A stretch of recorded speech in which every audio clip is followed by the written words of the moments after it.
Hello student, क्या हाल है? ठीक ही होगा। चलिए, आज हम क्लास सेवेंथ के चैप्टर नंबर 1 पादपों में पोषण के बारे में बात करेंगे। ठीक है, यह चैप्टर आपको बताएगा कि पादपों में मतलब पादप मतलब पौधों में पोषण किस प्रकार से होता है। ठीक, किस तरह से उसे भोजन मिलता है और पादप अपना भोजन बनाते कैसे हैं, कैसे संश्लेषण करते हैं, इनके बारे में बात करेंगे। कौन परजीवी है, कौन परपोषी है, कौन मृत जीवी है, इन सभी चीज़ों के बारे में बात करेंगे। तो चैप्टर को शुरू करने से पहले मैं आपको बता दूं कि मेरा नाम रविशंकर कुमार है और मैं चैप्टर ये पादपों में पोषण के बारे में बता रहा हूँ। यह चैप्टर रिलेट करता है क्लास सेवेंथ से और यह चैप्टर फर्स्ट नंबर का है। इसमें और एक मुख्य बात है कि जब भी आप बड़े-बड़े एग्ज़ाम लेवल का तैयारी करोगे, तो आपको ये चैप्टर बेहद महत्वपूर्ण बनेगा। और आप सुने होंगे कि एनसीईआरटी का बात पढ़ना ही पड़ता है, तो क्यों ना आज से शुरू करें। तो चलिए शुरू करते हैं पादपों में पोषण चैप्टर और बात करते हैं पोषण के बारे में और पादप के बारे में। तो पादप क्या है? पादप मतलब होता क्या है? इसी बारे में हम बात करेंगे कि ये पादप है क्या? ये पादप मतलब होता है पौधा। पादप मतलब होता है आपको पौधा, ठीक है? पौधा, पौधा के बारे में तो जान ही रहे हैं, पेड़ पौधे ये, ठीक है। पोषण, पोषण मतलब ये पौधा का किस प्रकार से, पौधा किस प्रकार से खाते हैं, ठीक है। यदि उसका कोई डाली टूट जाता है तो वहाँ कैसे नया कुछ जन्म लेता है, कैसे वहाँ डाली नया न जन्म लेता है, पत्ते कैसे टूट के झड़ जाते हैं और फिर नए नए पत्ते जन्म लेते हैं, इन्हीं सब चीज़ों के बारे में बात करेंगे। और भी बहुत सारे चीज़ हैं जिसके बारे में बात करेंगे। हमारा मकसद ये नहीं है कि हम आए और कुछ भी अपने मन से पढ़ा दें। हम बस ये चैप्टर को लेकर चलेंगे, इस चैप्टर से ही बात करेंगे और इस चैप्टर के लाइन बाय लाइन को पढ़ के तब समझेंगे आखिर ये चैप्टर कहना क्या चाह रहा है। चलिए शुरू करते हैं। पादपों में पोषण। यहाँ कह रहा है कि कक्षा 6 में आप पढ़ चुके हैं कि सभी जीवों के लिए भोजन आवश्यक है। आप यह भी पढ़ चुके हैं कि कार्बोहाइड्रेट, प्रोटीन, वसा, विटामिन एवं खनिज भोजन के क्या हैं, घटक हैं। भोजन भोजन के ये घटक हमारे शरीर के लिए आवश्यक है तथा इन्हें पोषक कहते हैं। 5 पोषक तत्व जो होते हैं हमारे शरीर के लिए इम्पोर्टेंट होते हैं। चावल, दाल, रोटी, सब्जी, जो भी चीज़ खाते हैं। यदि हम सब्जी खाते हैं तो उसमें आपको विटामिन मिल जाता है। अगर चावल खाते हैं तो कार्बोहाइड्रेट मिल जाता है। तेल यूज करते हैं सब्जी में तो वहाँ से हमें क्या मिल जाता है, वसा मिल जाता है, ठीक है। और भी चीज़ खनिज लवण है, ये सब चीज़ सारे चीज़ हमें भोजन से प्राप्त होते हैं, ठीक है। सभी जीवों को भोजन की आवश्यकता होती है, ठीक है। पादप मतलब पौधे स्वयं के लिए भोजन बना सकते हैं, परंतु मानव सहित कोई भी प्राणी अपना भोजन स्वयं नहीं बना सकता। बात भी सही है। हम जानते हैं ना कि हम लोग भोजन बनाते नहीं हैं, हम लोग भोजन पकाते हैं। जो भी है मानव, वो भोजन क्या करता है, पकाता है। जानवर क्या करता है, पौधे या अन्य जीवों पे निर्भर रहता है, ठीक है। जैसे अगर हम बात कर ले शेर की, तो शेर क्या खाया, हिरन को खाता है। हिरन क्या खाता है, घास खाता है, ठीक है। तो कहीं ना कहीं हम एक बात को समझ पा रहे हैं कि ये जो जीव हैं, ये जीव किसी न किसी तरह से पौधे पे निर्भर होते हैं। अब देखिए ना, अभी शेर क्या खाया, हिरन को खाया। हिरन क्या खाया, घास खाया। अब जो घास खा रहा है वो, तो वो घास का सारा पोषक तत्व अपने अंदर ले रहा है और उसी के उसमें जो पोषक तत्व है, मतलब हिरन में जो पोषक तत्व है, उसको कौन खा लेता है, शेर खा लेता है। कहने का मतलब क्या है, पूरा हिरन को डकर गया और जब डकर गया तो सारा पोषक तत्व उसको मिल गया, ठीक है। कहता है वे पादपों अथवा पोषकों सॉरी वे पादपों अथवा पादपों का आहार ग्रहण करने वाले जंतुओं से अपना भोजन प्राप्त करते हैं। अतः मानव तथा अन्य प्राणी प्रत्यक्ष या परोक्ष रूप से पादपों पर निर्भर है। तो शेर भी क्या हुआ, कहीं ना कहीं क्या हो गया, किसी न किसी तरह से वह पादपों पर निर्भर हो गया।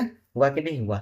और क्या किया, किसी न किसी तरह से वह क्या किया, मतलब जानवरों को खाया। जानवर से उसको क्या मिल गया, जितना भी घास के पास पोषक तत्व था, वह पोषक तत्व किसको मिल गया, शेर को मिल गया।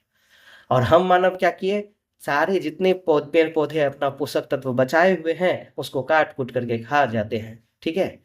जैसे गेहूं अपना पोषक तत्व क्या करता है, गेहूं का पौधा अपना पोषक तत्व गेहूं लटका करके छोड़ देता है। उसको क्या करते हैं हम लोग, काट करके बढ़िया से उसको क्या करते हैं, पिसा करके आटा बना लेते हैं और आटा खा जाते हैं।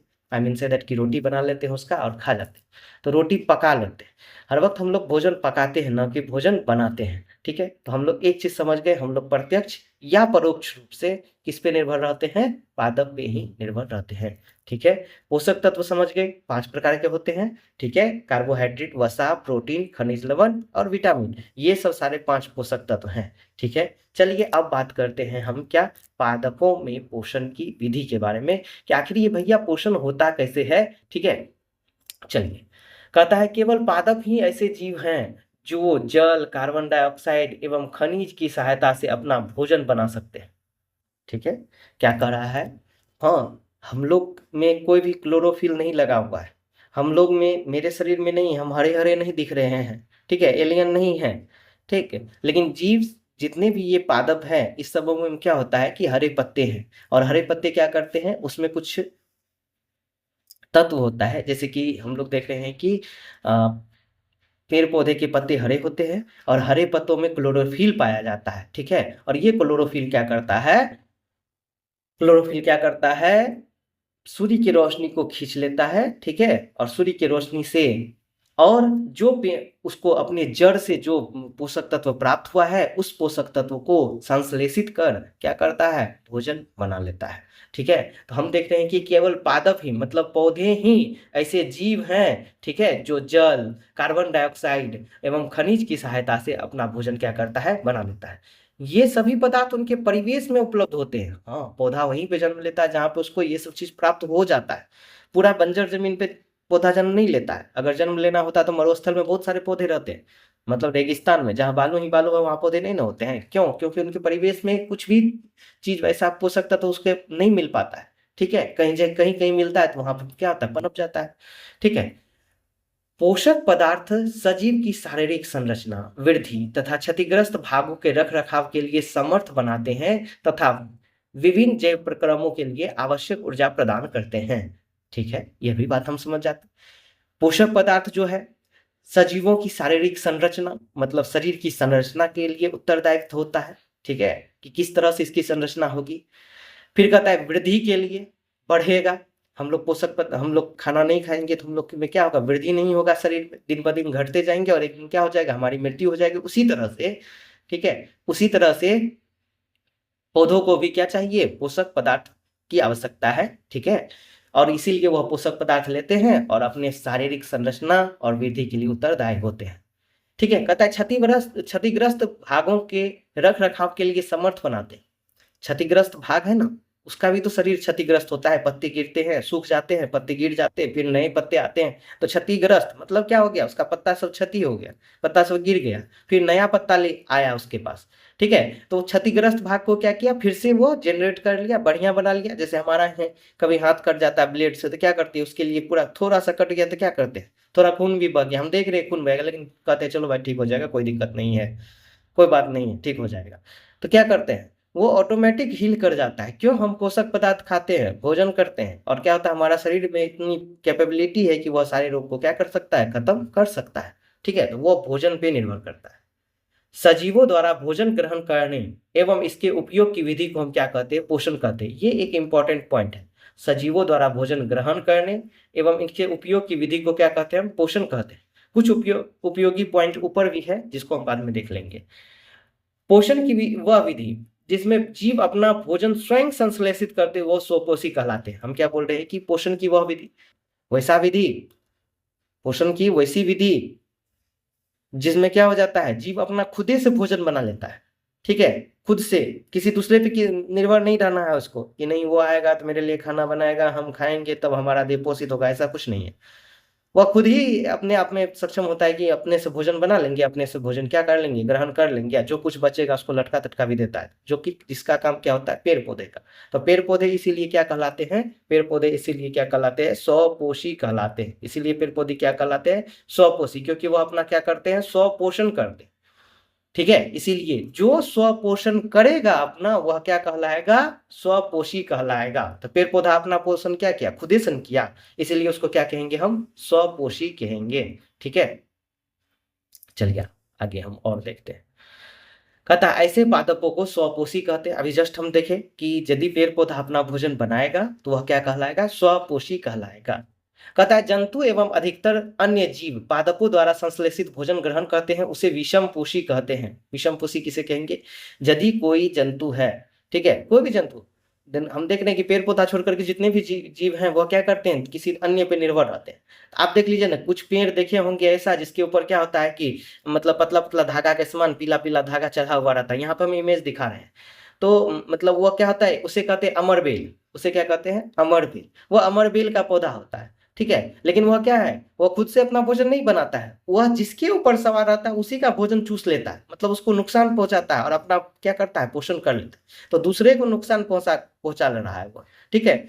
अब देखिए बाघ क्या करता है, बाघ हिरण को खा जाता है, हिरण को नुकसान पहुंचा रहा है, ठीक है, हिरण को खा गया। तो ऐसे जीव जो क्या कर रहे हैं, हम लोग क्या कर रहे हैं, हम लोग क्या पेड़ पौधे को ही क्या करते हैं, पेड़ पौधे के भाग को हम तोड़ फाड़ लेते हैं। जैसे कि आम ही है, आम इस महीने में हो रहा है, तो हम क्या करेंगे, आम उसका खा गए, ठीक है। तो हम किस पे निर्भर है, हम पेड़ पौधे पे निर्भर, इसीलिए हम लोग क्या होंगे, विषमपोषी हो गए, हम लोग स्वपोषी कभी नहीं कहलाएंगे। बात समझ में आई कि नहीं आगे? फिर कहता है जंतु एवं अधिकतर अन्य जीव पादपों द्वारा संश्लेषित भोजन, मतलब पेड़ पौधों के द्वारा बनाए गए भोजन, संश्लेषण मतलब बनाए गए भोजन का क्या करते हैं, ग्रहण करते हैं, उसे इसीलिए क्या कहते हैं, विषमपोषी कहते हैं।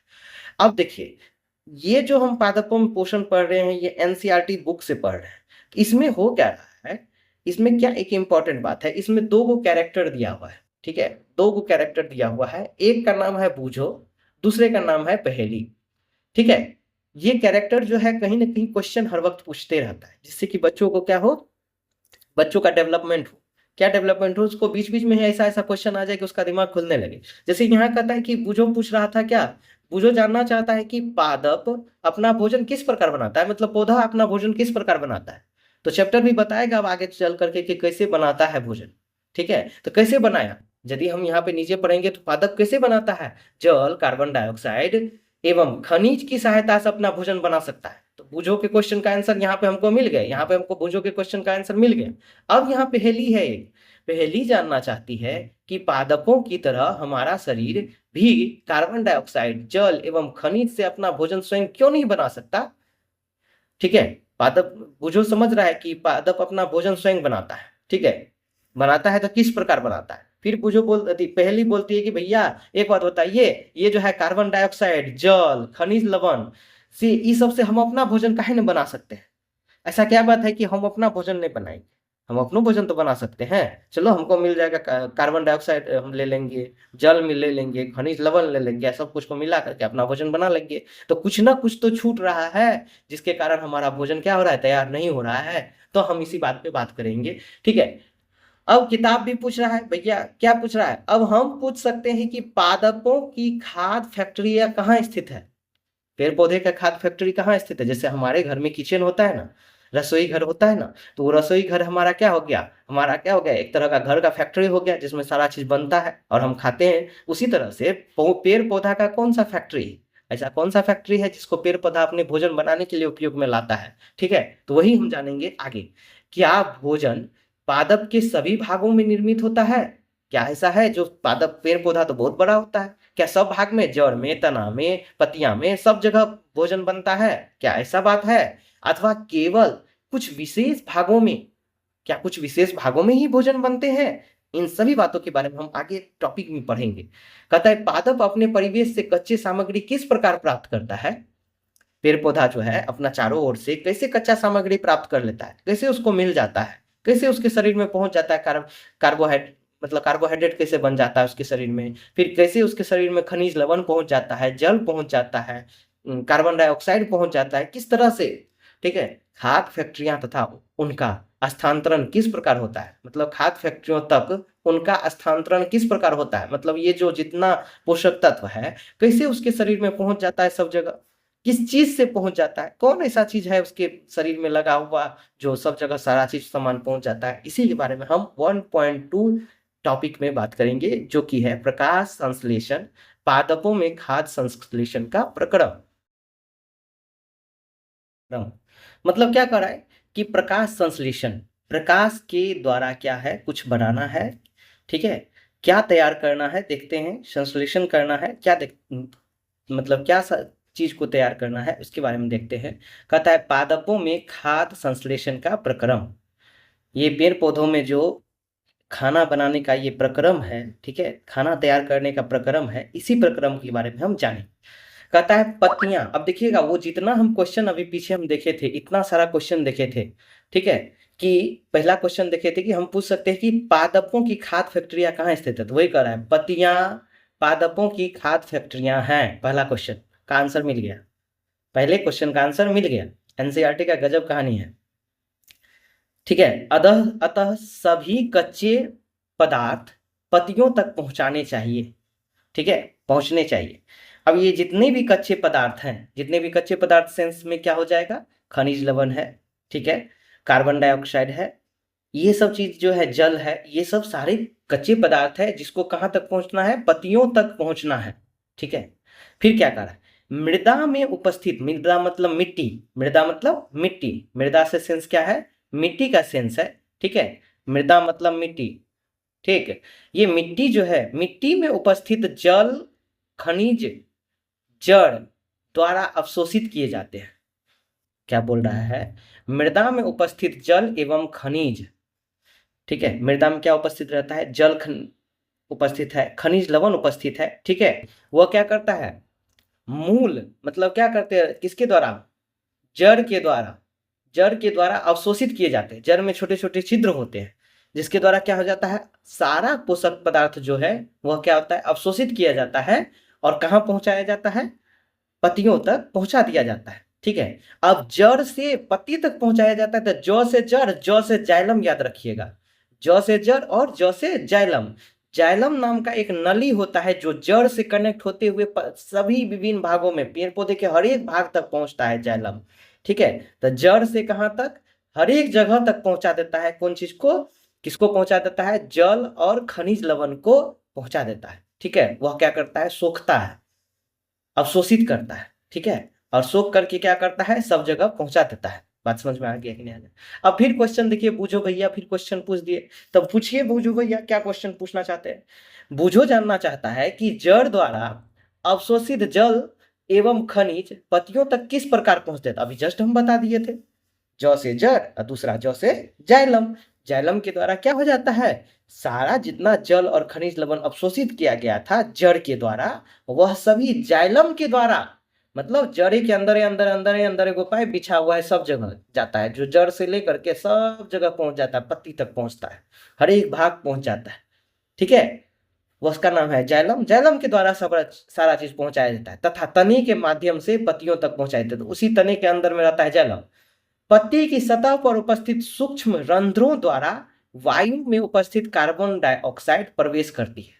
कुछ समझ में आया। अब ये बूझो, मान लीजिए बूझो ही एक क्वेश्चन पूछ देता है, बताओ तो कार्बन डाइऑक्साइड कैसे पहुंचता है पेड़ पौधा के अंदर, तो वो पेड़ पौधा के अंदर कैसे पहुंचता है, वह पहुंचता है पत्तियों में जो छोटे छोटे छिद्र पाए जाते हैं उसके द्वारा क्या होता है, ये कार्बन डाइऑक्साइड पहुंच जाते हैं, ठीक है, पत्तियों में। ठीक, चलिए अब कोशिका के बारे में जानते हैं। ये क्या कह रहा है, कोशिकाएं, जिस तरह से हमारा शरीर बना हुआ है, या छोड़िए शरीर को, जिस तरह से हमारा ये बिल्डिंग बना हुआ है, घर बना हुआ है, तो घर कैसे बनता है, ईंट पे ईंट, ईंट पे ईंट, सब ईंट डाल डाल करके बनाते हैं ना। तो अगर हम घर बात करेंगे कि हर एक ईंट को निकाल लेंगे तो घर रह पाएगा, नहीं रह पाएगा, घर नहीं बन पाएगा। उसी तरह से हमारा शरीर जो बना हुआ है वह किस चीज से बना हुआ है, कोशिका से। ढेर सारे कोशिकाएं मिला है, ठीक है, तो ढेर सारा कोशिका मिलता है तो क्या बनता है, उत्तक बनता है, और ढेर सारा उत्तक बनेगा तो अंग बनेगा उससे, और ढेर सारे अंग मिलेंगे तो अंग तंत्र का निर्माण होगा, और ढेर सारे अंग तंत्र से एक शरीर का निर्माण होता है। बात समझ में आया कि नहीं है। तो यहीं पे हम समझेंगे, इसीलिए कोशिका को जानना जरूरी है, तब कुछ चीज के बारे में हम जानेंगे। क्योंकि पत्तों में, पत्ता भी बना है तो ढेर सारे कोशिका से बना हुआ है, पेड़ भी कोई बनता है तो ढेर सारे कोशिकाओं से मिलकर बनता है, पेड़ का भी अलग अलग कोशिका है, अपना कोशिका है, ठीक है, वह कोशिका अलग तरह का है, ठीक है। तो यहाँ पे हम जानते हैं ये कोशिका का, सपोज कर लीजिए ये चित्र है, इस चित्र में ये लाल वाला जो हम देख रहे हैं, ठीक है, ये कोशिका है, और इस हरा वाला जो देख रहे हैं यह कोशिका के ऊपर एक तो कपड़ा पहना दिया है, सपोज कर लीजिए, ठीक है, जो सुरक्षा देने का काम करता है। तो कोशिका के ऊपर एक तरह का कपड़ा बना हुआ है, तो झिल्ली टाइप का कपड़ा बना हुआ है, ठीक है, इसीलिए इसको क्या बोलते हैं, कोशिका झिल्ली, इसीलिए इसको क्या बोलते हैं, कोशिका झिल्ली, ठीक है, क्या बोलते हैं इसको, कोशिका झिल्ली। ठीक। अब इसके अंदर में भी देखिए काला रंग का ये जो है क से काला क से केंद्रक, ठीक है, ये केंद्रक है। अंदर में क्या है, कोशिका के अंदर एक केंद्रक है, केंद्रकों के ऊपर हरा रंग का एगो चित्र बना हुआ है, ठीक है। तो इसमें भी बताए थे कोशिका के ऊपर हरा रंग का एगो झिल्ली टाइप का है, तो कोशिका झिल्ली, केंद्रकों के ऊपर हरा रंग का है, तो क्या हुआ, केंद्रक झिल्ली, ये दोनों क्या करेगा, जो भी झिल्ली है वह क्या करेगा, कोशिका को क्या प्रदान करेगा, सुरक्षा प्रदान करेगा। और इसी में पेड़ पौधा का जो होता है इसे चौकोर होता है, सेल मतलब कोशिका जो चौकोर होता है, इसके ऊपर दो गो इस तरह का झिल्ली लगल रहता है। तो एगो कोशिका, उसके ऊपर एगो झिल्ली, तो उसको कहते हैं कोशिका झिल्लिया, झिल्लियों के ऊपर एगो झिल्ली, ठीक है, तो उसको कहते हैं कोशिका भित्ति। बात समझे कि नहीं समझे, ठीक है। तो कोशिका भित्ति जो पाया जाता है वह पादपों में पाया जाता है, इंसानों में नहीं पाया जाता है, जानवरों में नहीं पाया जाता है, ठीक है। तो वही हम समझ गए। तो हम क्या बताए कि शरीर में जो सबसे सूक्ष्म इकाई है, मतलब ऐसे छोटे छोटे चीज जिससे हमारा शरीर मिल करके बना हुआ है, उसको कोशिका कहते हैं। तो सजीवों का शरीर सूक्ष्म इकाइयों से बना है, उसे क्या कहते हैं, कोशिका कहते हैं, ठीक है। बात समझ में आया कि नहीं आया। कोशिका को ऐसे बिना ऐसे आंख से सोचेंगे कि हम यहाँ पे देख लेते हैं कोशिका, तो नहीं दिखाई देगा। बात समझे। तो इसीलिए कोशिका को देखने के लिए एक विशेष यंत्र का जरूरी पड़ता है, ठीक है। हम क्या कहते हैं, सूक्ष्मदर्शी, क्या कहते हैं, सूक्ष्मदर्शी। बात समझे कि नहीं समझे, ठीक है। अब दुनिया में बहुत सारा जीव है, अलग अलग तरह के जीव है, कुछ जीव छोटे हैं, कुछ जीव बड़े हैं, कुछ बहुत छोटे हैं, अत्यंत छोटे, इतने छोटे हैं कि एक ही कोशिका से मिलकर बना हुआ है, एक ही कोशिका से बना हुआ है। अब कुछ जीव जो है एक कोशिका से नहीं, एक से अधिक कोशिका से मिलकर बना हुआ है। तो दो गो कैटेगरी में बांटा गया पूरा जीव को, ठीक है। एक बोला कि एक कोशिकीय जीव हो जाएगा, दूसरा क्या बोला, बहुकोशिकीय जीव हो जाएगा। तो कुछ जीव जो है एक कोशिकीय जीव है, दूसरा क्या है, कुछ जीव जो है बहुकोशिकीय जीव है। बात समझ में आया कि नहीं आया, ठीक है। तो कुछ जीव एक कोशिकीय हो गए, कुछ जीव क्या हो गए, बहुकोशिकीय हो गए, ठीक है। क्लियर है। यहाँ पे हम आप लोग को बता दिए थे, कुछ जीव मात्र एक कोशिका के बने हैं, उसे क्या कहते हैं, क्या कहेंगे, उसको एक कोशिकीय जीव कहेंगे। कुछ जीव बहुत सारे कोशिकाओं से, मतलब एक से अधिक कोशिकाओं से मिलकर बने हैं, तो उसे क्या कह देंगे हम, बहुकोशिकीय जीव कहेंगे। चलिए, कहता है एक पतली बाह्य संरचना द्वारा घिरी होती है। कोशिका जो है एक पतली बाह्य संरचना द्वारा घिरी होती है, ठीक है, जिसे क्या कहते हैं, कोशिका झिल्ली कहते हैं, जिसे क्या कहते हैं, कोशिका झिल्ली, ठीक है। अब हम क्या बोल रहे हैं कि कोशिका एक पतली बाह्य संरचना द्वारा घिरी हुई है। तो बाह्य संरचना द्वारा क्या है, घिरी हुई है, यही है घिरा हुआ जो है, हरा रंग से जो घिरा हुआ है, इसको क्या कहेंगे, कोशिका झिल्ली। इसमें केंद्र केंद्र में एक सुस्पष्ट संरचना भी होती है, जिसे केंद्रक कहते हैं। बीच में एक स्पष्ट ये संरचना है काला रंग का, इसको क्या कहेंगे, हम केंद्रक कहेंगे, ठीक है। केंद्रक कहलाती है। केंद्रक चारों ओर से जेली के समान एक पदार्थ से घिरा होता है, जिसे कोशिका द्रव कहते हैं। ये जेली है, यहाँ पीला पीला जो दिखाए थे, अब रेड रेड दे रहे हैं, ये जेली के समान होता है, जेली, ठीक है, लेयर लेयर टाइप का, ठीक है। वही लेयर लेयर टाइप का जो होता है उसको क्या कहते हैं, कोशिका, इसको क्या कहेंगे, कोशिका द्रव, क्या कहेंगे, कोशिका द्रव। बात समझ में आ गया कि नहीं। ये है, ये जो देख रहे हैं ना, ये कोशिका का आरेख चित्र है, कोशिका का आरेख चित्र, मतलब कोशिका का बना गया, जिसमें सारा चीज लिखा हुआ है कि क्या है, कोशिका झिल्ली, कोशिका द्रव क्या है, ठीक है। इसमें केंद्रक बता दिया, ये पूरा ये ऊपर का कोशिका झिल्ली है, ठीक है। इस तरह से हम समझ गए, ठीक है। और देखिए, जो भी शरीर में चीज बना हुआ है, आंख का कोशिका अलग है, ठीक है, आंख का कोशिका अलग है। आंख में काला रंग का, यहाँ काला रंग का बीच में दिया हुआ है, ठीक है। तो ये काला रंग का जो भी भाग है, इसका कोशिका अलग है, उजला रंग की कोशिका अलग है। बात समझे कि नहीं समझे। होंठ का कोशिका अलग है, ठीक है, लीवर का कोशिका अलग है, पेट का कोशिका अलग है। उसी तरह से जिस तरह से हमारे शरीर में कोशिका अलग अलग, कोशिका से अलग अलग अंग का निर्माण होता है, ठीक है, उसी तरह से यहाँ पे यह क्या बोल रहा है, यह रंध्र कोशिकाओं द्वारा घिरे होते हैं। इधर यहाँ से पढ़िए तब समझ में आएगा। क्या कहता है, पत्ती की सतह पर उपस्थित सूक्ष्म रंध्रों द्वारा वायु में उपस्थित कार्बन डाइऑक्साइड प्रवेश करती है। मतलब पत्ती की सतह पर जो छोटे छोटे छिद्र होते हैं, उसी छिद्र के द्वारा कार्बन डाइऑक्साइड अंदर घुसता है, ठीक है। यह रंध्र द्वार कोशिका द्वारा घिरे होते हैं। यह रंध्र किस के द्वारा घिरा हुआ रहेगा, द्वार कोशिका के द्वारा घिरा रहता है। द्वार कोशिका आप देख रहे हैं, ठीक है, द्वार कोशिका किसे कहते हैं, ठीक है। यहाँ पे देख रहे हैं आप कि द्वार कोशिका है ये, ठीक है। ऐसे छिद्र को रंध्र कहते हैं। ऐसे छिद्र को क्या कहेंगे हम, रंध्र कहेंगे। कहता है जल एवं खनिज वाहिकाओं द्वारा पत्ती तक पहुंचाए जाते हैं। तभी ही हम बोले थे कि क्या एक नली के समान होता है, उसी नली को कहते हैं वाहिका, ठीक है, जिसको बारे में बोले थे जाइलम। ठीक, जो जड़ से पत्ती तक जाता है, नली के समान होता है, वही नली को कहते हैं वाहिका। जल और खनिज वाहिकाओं द्वारा पत्ती तक पहुंचाए जाते हैं। ये वाहिकाएं नली के समान होती है तथा जड़, तना, शाखाओं में पत्ती तक फैली होती है। कहाँ कहाँ फैली होती है? जड़ से लेकर के तना, शाखा और पत्ती तक सब जगह पहुंच जाता है। ये हम आपको पहले ही बता दिए हैं। पोषकों को पत्तियों तक पहुंचाने के लिए ये वाहिकाएं एक सतत मार्ग बनाती है। बात समझे? मतलब जितना भी पोषक पदार्थ है, ठीक है, यही यही वाहिका, यही नली के द्वारा, यही जो नली है, इसी नली के द्वारा, ठीक है, जिसको हम क्या कहते हैं? जाइलम कहते हैं। यही जाइलम के द्वारा सब जगह सारा चीज पहुंच जाता है। बात समझे कि नहीं समझे? अब पत्ता क्या करेगा? सारा भोजन बना लेता है। सारा भोजन भी तो सब जगह पहुंचाना है, तो उसके लिए एक अलग तरह का नली होता है।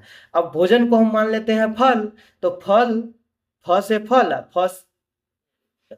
फ से फल हो गया, एक हो जाता है ज से जाइलम हो गया, और फ से फ्लोएम हो गया। फ से क्या याद रखेंगे? फ्लोएम। काय की पत्ता क्या बना दिया? फल बना दिया। सपोज के लिए फल मतलब ऊर्जा बना दिया, या ऐसा कीजिए भोजन बना दिया। ठीक, तो फ से हम उसको मान लिए फल, फल बना दिया। अभी सब फल पूरा शरीर में डिस्ट्रीब्यूट होगा तब ना ऊर्जा आएगा, तो वही फ्लोएम। फ्लोएम नली के द्वारा सारे शरीर, मतलब जहां जहां पे ऊर्जा की आवश्यकता होती है वहां वहां पे पहुंचा दिया जाता है। ठीक है, पादपों में पदार्थ का परिवहन, मतलब सारे पदार्थ, जो जो भी पदार्थ पाए जाते हैं पौधों में, अनेक तरह के पदार्थ पाए जाते हैं, वो अलग अलग जगह पे पहुंचाए जाते हैं। तो कैसे पहुंचाया जाता है, यह भी आप पढ़ेंगे इसी क्लास में, 7th क्लास में, 7th नंबर के चैप्टर में। ठीक है, 7th क्लास के 7th नंबर के चैप्टर में पढ़ेंगे। ठीक है, पहली जानना चाहती हैं कि पत्तियों में क्या विशेषता है कि वे खाद्य पदार्थ का संश्लेषण कर सकती है, परंतु पादप के दूसरे भाग नहीं। बात भी सही है। पत्ता में ऐसा क्या पाया जाता है जो मतलब हर एक चीज का संश्लेषण कर लेता है? सॉरी, पत्ता में ऐसा क्या चीज पाया जाता है जो मतलब भोजन का संश्लेषण कर लेता है? ठीक है, वही तना नहीं कर पाता है। ठीक है, ऐसा नहीं है कि पत्ता में ही भोजन बनता है, ये भी समझ लीजिए। पहले एक क्वेश्चन था ऐसा, बोले थे आपको, पीछे पढ़े थे हम लोग क्वेश्चन। क्या पढ़े थे? कि केवल कुछ विशेष भाग में ही भोजन बनता है। हाँ, पत्ता में बनता है, विशेष भाग है, लेकिन क्या तना में नहीं बनता है? बनता है। गुलाब के तना में भी भोजन बनता है। जिस पौधे का तना हरा होगा, ठीक है, ऐसा लगेगा कि इसमें क्लोरोफिल की मात्रा हो सकती है, तो वहां भोजन बनेगा। ठीक है, आम के तना में नहीं भोजन बनता है, लेकिन गुलाब के तना में भोजन बनता है। ठीक है, कहता है पत्तियों में हरा वर्णक होता है। पत्तियों में क्या होता है? हरा वर्णक होता है, जिसे क्या कहते हैं? क्लोरोफिल कहते हैं। ठीक है, पत्ती में एक हरा रंग का वर्णक होता है। वर्ण मतलब होता है रंग, जो हरा रंग प्रदान करता है। पत्ती में हरा रंग का वर्णक होता है जो क्या करता है? क्लोरोफिल, जिसे क्या कहते हैं? क्लोरोफिल कहते हैं। क्लोरोफिल सूर्य के प्रकाश, मतलब सौर के प्रकाश की ऊर्जा का संग्रहण करने में पत्तियों की क्या करता है? सहायता करता है। आया समझ में कि नहीं आया? क्या बोले हम कि क्लोरोफिल क्या करता है? जो सूर्य का प्रकाश जितना भी आया, सूर्य का प्रकाश जितना भी आता है, उस सभी सूर्य के प्रकाश का क्या करता है? को संग्रह कर लेता है, एक जगह रख लेता है। ठीक है, जितना उसका आवश्यकता है उस सब प्रकाश को क्या करता है? रख लेता है। ठीक है, और यही चीज को का उपयोग करता है, इस ऊर्जा का उपयोग करता है। क्या चीज करने में करता है? जल एवं कार्बन डाइऑक्साइड के खाद्य संश्लेषण में होता है। इसी चीज का उपयोग करके वह क्या कर लेता है? अपना भोजन बना लेता है। जल एवं कार्बन डाइऑक्साइड का क्या कर लेता है? संश्लेषण कर देता है और अपना भोजन बना लेता है। क्योंकि खाद्य संश्लेषण सूर्य की प्रकाश की उपस्थिति में होता है, इसीलिए इसे क्या कहते हैं? प्रकाश संश्लेषण कहते हैं। खाद्य संश्लेषण किस चीज की उपस्थिति में होगा? सूर्य के प्रकाश में होगा। ठीक है, बात समझ में आया? ठीक, क्यों? क्योंकि क्लोरोफिल क्या करेगा? सूर्य का ऊर्जा सब खींच लेगा, जितना भी जरूरत उसको है उस सब ऊर्जा खींच लेगा, और क्या करेगा? सब ऊर्जा ले करके, ठीक है, और रख करके जल और कार्बन डाइऑक्साइड का खाद्य संश्लेषण करेगा। ठीक, और क्या कर देगा? यही जो सूर्य की उपस्थिति में होता है, इसीलिए इसको क्या कहते हैं? प्रकाश संश्लेषण कहते हैं। अतः हमने देखा कि क्लोरोफिल सूर्य का प्रकाश, कार्बन डाइऑक्साइड एवं जल प्रकाश संश्लेषण के लिए क्या है? आवश्यक है। क्या क्या चीज आवश्यक हुआ प्रकाश संश्लेषण के लिए? क्या क्या चीज हमने बोला? बोले क्लोरोफिल, सूर्य का प्रकाश, कार्बन डाइऑक्साइड एवं जल प्रकाश संश्लेषण के लिए क्या है? आवश्यक है। प्रकाश संश्लेषण के लिए क्या है? आवश्यक है। इस पृथ्वी पर यह एक अद्वितीय प्रक्रम है। मतलब ऐसा प्रक्रम है जहां जो कहीं और नहीं होता है, किसी और चीज में नहीं होता है। ठीक है, यह पृथ्वी पर यह जो है एक अद्वितीय प्रक्रम है। मतलब ऐसा कोई दूसरा प्रक्रम है ही नहीं, ऐसा कोई प्रोसेस है ही नहीं जिसके द्वारा क्या करता है, भोजन बन रहा है। ठीक है, पत्तियों द्वारा सौर ऊर्जा संग्रहित की जाती है तथा पादप में खाद के रूप में संचित हो जाती है। ठीक, क्या कर रहा है, पत्ती के द्वारा जो पत्ता है वह पत्ता क्या करता है, सब भोजन को क्या कर देता है। ठीक है, पत्ता के द्वारा क्या हो जाता है, सारा सौर ऊर्जा जितना भी सूर्य का ऊर्जा है उसको क्या कर दिया जाता है, संग्रहित कर लिया जाता है। ठीक है, और पादप में मतलब पेड़ पौधों में खाद के रूप में, भोजन के रूप में क्या हो जाता है, संग्रहित हो जाता है, पत्ता में ही संग्रहित हो जाता है। इसीलिए पत्ता को क्या कहते हैं, खाद फैक्ट्री कहा जाता है। ठीक है, खाद का फैक्ट्री क्या होता है, वहां पे सारा चीज रहता है, आग के रूप में रहता है। क्या चीज आपको, आग के रूप में सूर्य का रोशनी रह गया, हवा कार्बन डाइऑक्साइड हो गया, कच्चा सामग्री जो हो गया, जल हो गया, जल हो गया, खनिज लवण हो गया, ये सब कच्चे सामग्री है। ठीक है, अतः सभी जीवों के लिए सूर्य ऊर्जा का क्या है, चरम स्रोत है। सूर्य ऊर्जा का क्या है, चरम स्रोत। अब यहाँ तक हम पढ़ लिए हैं। वीडियो बहुत लंबा हो रहा है। ठीक है, फिर देखते हैं दूसरे टॉपिक, मतलब पार्ट दूसरे दूसरे वाले पार्ट में, पादपों में पोषण पार्ट 1 तो अभी हम पढ़ लिए। पादपों में पोषण पार्ट 2 में हम आगे पढ़ेंगे। अगर आपको अच्छा लगा है तो लाइक कर दीजिए, शेयर कर दीजिए, सब्सक्राइब कर दीजिए। ठीक है, और ये मेरे लिए एक सपोर्ट होगा। हम कोशिश कर रहे हैं कि आप लोग को पढ़ा सके, बता सके।